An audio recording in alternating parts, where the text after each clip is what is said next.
या ठिकाणी अर्पे आहे. आठवले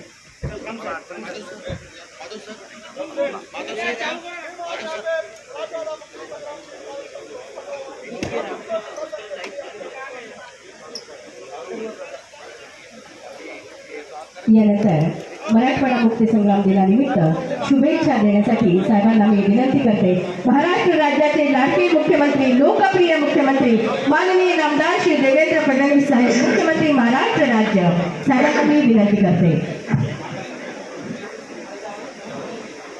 हिंदवी स्वराज्याचे सरसंस्थापक छत्रपती शिवरायांना मानाचा मुजरा करतो. भारतीय राज्यघटनेचे शिल्पकार भारतरत्न डॉक्टर बाबासाहेब आंबेडकर यांना मानवंदना अर्पित करतो. ज्या असंख्य स्वातंत्र्य संग्राम सेनानींनी भारतीय स्वातंत्र्य लढ्यात आणि तदनंतर हैदराबाद मुक्ती संग्रामामध्ये योगदान दिलं, बलिदान दिलं, अशा अनेक पुण्यात्मांना आदरांजली अर्पित करतो. आणि आज त्यातलीच काही मंडळी या ठिकाणी देखील उपस्थित आहेत. अशा सर्व स्वातंत्र्य संग्राम सेनानींना मानाचा मुजरा करतो. आज या ठिकाणी उपस्थित असलेले राज्याचे सामाजिक न्याय मंत्री आणि आपल्या संभाजीनगर जिल्ह्याचे पालकमंत्री माननीय संजय शिरसाटजी, सर्व सन्माननीय खासदार, आमदार, लोकप्रतिनिधी आणि या ठिकाणी उपस्थित सर्व माता भगिनी आणि बंधूंनो, खरं म्हणजे मला या गोष्टीचं अतिशय दुःख आहे की आपण मुक्ती संग्रामाचा कार्यक्रम करतोय आणि त्यामध्ये येऊनही काही लोक नारेबाजी करतात.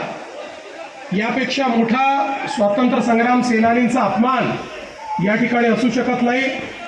पण ईश्वर त्यांना सुबुद्धी देईल. 4च माणसं येतात आणि अशा प्रकारे नारेबाजी करून प्रसिद्धी मिळवण्याचा प्रयत्न करतात. हे योग्य नाही. तथापि मी त्या संदर्भात काहीच बोलणार नाही. आज खरं म्हणजे ज्यांनी या स्वातंत्र्य लढ्यामध्ये आपल्या या मराठवाड्याला मुक्त करण्याकरता खूप मोठ्या प्रमाणात लढा उभारला, ते स्वामी रामानंद तीर्थ असतील, गोविंदभाई श्रॉफ असतील, दिगंबरराव बिंदू असतील, रविनारायण रेड्डी असतील, देवीसिंगजी चव्हाण, भाऊसाहेब वंशंपायन, शंकरसिंग नाईक, विजयेंद्रजी काबरा, बाळासाहेब परांजपे, त्याचप्रमाणे काशीनाथ कुलकर्णी, दगडाबाई शेळके, विठ्ठलराव काटकर, हरिश्चंद्र जाधव, जनार्दन होर्टीकर गुरुजी, सूर्यभान पवार, विनायकराव चारठाणकर, अशी अनेक नावं या ठिकाणी आपल्याला घेता येतील की ज्यांनी आणि त्यांच्यासोबत असंख्य लोकांनी रजाकारांच्या जुलमातून या मराठवाड्याला मुक्त केलं. आणि भारतीय स्वातंत्र्य संग्रामाच्या निष्पत्तीतून भारत स्वतंत्र झाल्यानंतर जवळपास 13 महिने हा रणसंग्राम चालला आणि त्यातून मराठवाड्याला या ठिकाणी मुक्ती मिळाली. आणि म्हणूनच हा दिवस केवळ मराठवाड्याच्या मुक्तीचा दिवस नाही आहे, तर एक संघ भारत निर्मितीचा दिवस म्हणून देखील या दिवसाकडे आपण पाहू शकतो. आणि म्हणूनच या सर्व लोकांचा आदर ठेवणं हे आपलं परम कर्तव्य आहे. आज आपल्याला माहिती आहे की मराठवाड्याच्या सर्वांगीण विकासाकरता मोठ्या प्रमाणात आपण प्रयत्न करतो. नुकतंच मराठवाड्यामध्ये खूप मोठ्या प्रमाणात अतिवृष्टी झाली. या अतिवृष्टीमध्ये काही आमचे बंधू भगिनी दगावले, त्यांनाही मी श्रद्धांजली अर्पण करतो. आणि ज्या शेतकऱ्यांचं नुकसान या अतिवृष्टीमध्ये झालंय त्यांना सर्वांना तात्काळ मदत ही राज्य सरकारच्या वतीनं देण्यात येईल आणि मराठवाड्यातल्या अतिवृष्टीग्रस्त शेतकरी असेल किंवा गावकरी असेल त्याच्या पाठीशी हे सरकार निश्चितपणे उभं राहील हा विश्वास या निमित्ताने मी देऊ इच्छितो। यासोबत आपल्याला कल्पना आहे की दुष्काळ हा मराठवाड्याच्या पाचवीला पुजला आहे आणि वर्षानुवर्ष दुष्काळाने होरपळणारा मराठवाडा आपण बघितला आहे। पण आपल्या सरकारने निर्णय घेतला की मराठवाड्याचा दुष्काळ हा आता आपल्याला भूतकाळ करायचा आहे।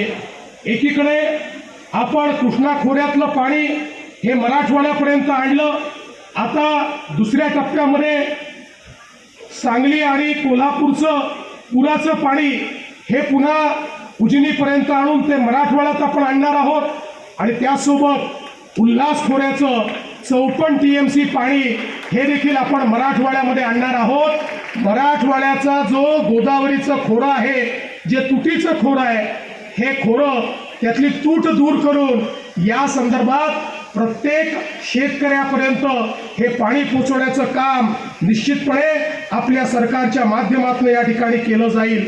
आणि याकरता आता हे केवळ कागदावर राहिलेलं नाही, तर याच्या सगळ्या मान्यता घेऊन याचा DPR अंतिम टप्प्यामध्ये आहे। डिसेंबरपर्यंत याचा DPR तयार होईल आणि त्यानंतर जानेवारी फरवरीमध्ये याचे टेंडर्स देखील आम्ही काढू आणि प्रत्यक्ष कामाला सुरुवात पुढच्या 6 महिन्यामध्ये या ठिकाणी आपण करणार आहोत। त्यामुळे आपण जे स्वप्न बघितलं होतं की मराठवाड्यातला दुष्काळ हा भूतकाळ झाला पाहिजे, त्याकडे आपण मोठ्या प्रमाणात आता काम सुरू केलं आहे। गेल्या 2 वर्षामध्ये 7 प्रकल्पांची घळवळणी ही आपण मराठवाड्यात केली। 38.48 दशलक्ष घनमीटर इतका पाणीसाठा नव्याने निर्माण आपण या ठिकाणी केला। यासोबत आपल्याला कल्पना आहे की 16 सप्टेंबर 2023ला संभाजीनगर येथे मंत्रिमंडळाची बैठक झाली होती। अनेकांचा प्रश्न आहे की या बैठकीत झालेल्या निर्णयांचं काय झालं। खरं म्हणजे त्याचा सगळा लेखाजोखा या भाषणात सांगणं त्याकरता वेळ मला भरपूर लागेल, तो मी माध्यमांना उपलब्ध करून देईल।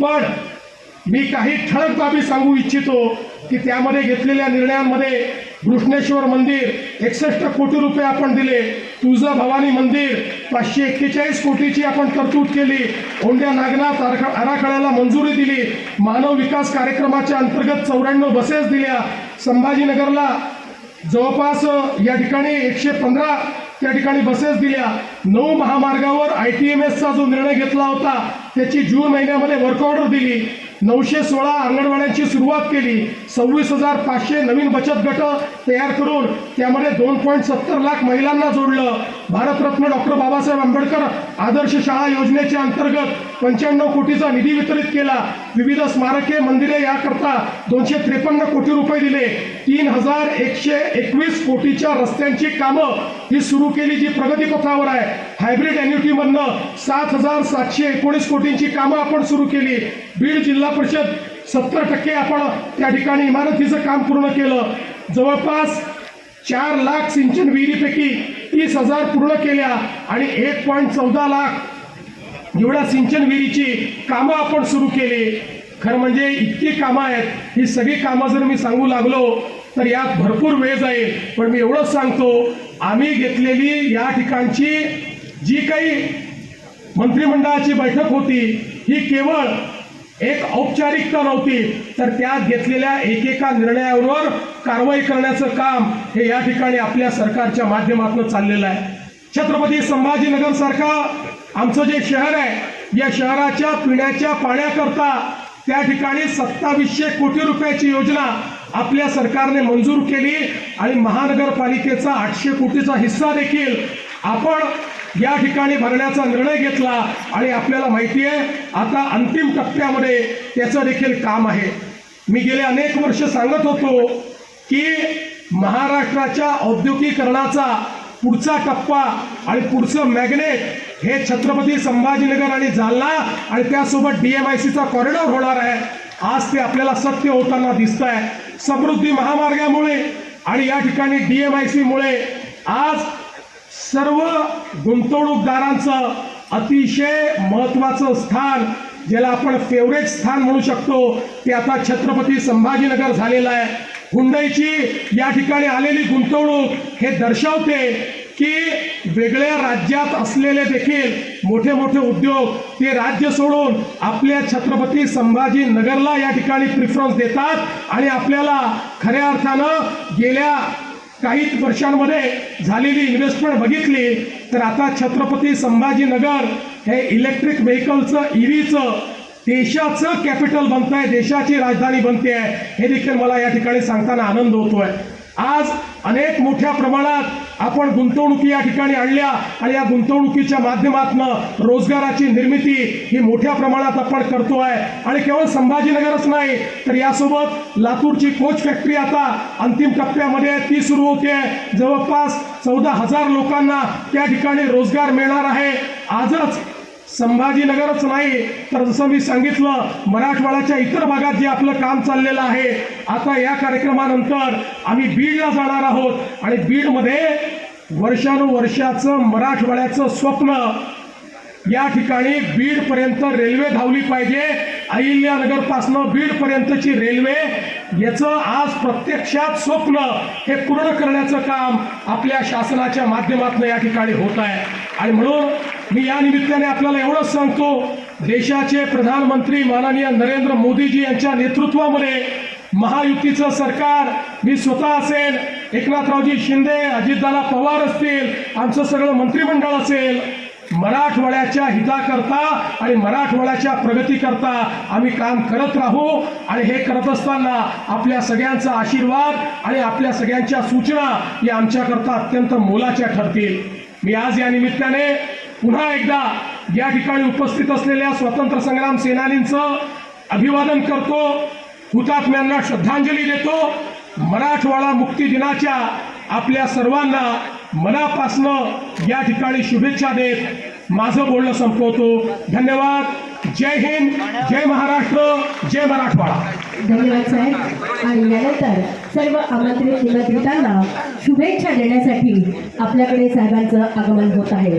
मराठवाडा मुक्तीसंग्राम दिनानिमित्त सर्व आमंत्रित निमंत्रित ज्येष्ठ नागरिक तथा थोर स्वातंत्र्य सेनानी यांना मराठवाडा मुक्तीसंग्राम दिनानिमित्त सर्वांनी जागेवर बसून राहायचं आहे.